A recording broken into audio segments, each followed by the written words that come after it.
Hello and welcome to 5 Minute Math. Today we are looking at TEKS tool strip diagram, specifically an equal groups strip diagram, and we'll do it in 5 minutes or less.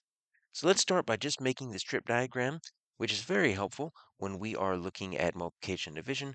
Then we'll apply it to some word problems. So this very first problem, 6 times 3, I might interpret this as 6 groups of 3. That's one way to read this multiplication symbol. And so I'm trying to figure out what is 6 groups of 3. I have an unknown as my product. And so I might represent it like this. So I'm going to draw 6 equal groups. And then I know that each of these groups have 3 in them.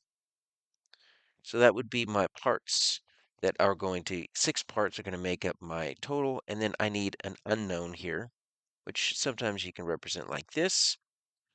Or you could do 3 groups of 6. And so there's different ways to represent the total. You might also have it underneath, and it might be connected to the actual strip diagram. So you might put a question mark down here. And in this case, I need 3 groups of 6. So I'm going to make it look like this. So both of these work, and then we are looking for our unknown total. When the total is unknown and we have equal groups, we're dealing with multiplication. But sometimes the total is known. In the bottom 2 examples, we have 18. That is what we call our dividend. That's the total, and we're breaking up into groups of 3 or 3 groups. And that's going to be a division. And so if we were to look at this first one, 18 divided by 3, well, then that is going to get me, I've got 3 groups. I don't know how many are in each group. So I'm going to put my question mark there. I'm trying to figure out how many are in each group. And then you could also represent your total, which is 18, like this. There's a lot of different ways to represent the total. But sometimes you know that there's 3 in each group, and you just don't know how many groups there are. So if we wanted to represent this, we could do it like this. We know our total is 18. And we could say, I've got 3 in each group. I just don't know how many groups there are. So these are the 4 different flavors of an equal group strip diagram. They're helpful for multiplication and division. Remember, when you know the total or the whole, that means you are dealing with division. And then when the total or whole is unknown, you're dealing with multiplication. Now let's apply this to some word problems. Jasmine is putting away books on her bookshelf. She has 3 shelves, and each shelf can hold 8 books. What is the greatest number of books she can put on the bookshelves? Every single one of these problems needs to have equal groups.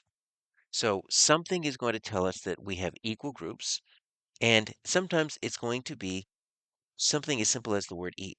So each shelf can hold. That lets me know I'm dealing with equal groups of 8. So there's my equal groups.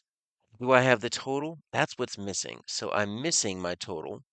I have the number of groups because I've got 3 shelves. So that tells me how many groups there are. Number of groups. And then I have the number in each group, and that's the 8 books, number in each group. So how would I represent this? Well, I could say I've got 3 groups.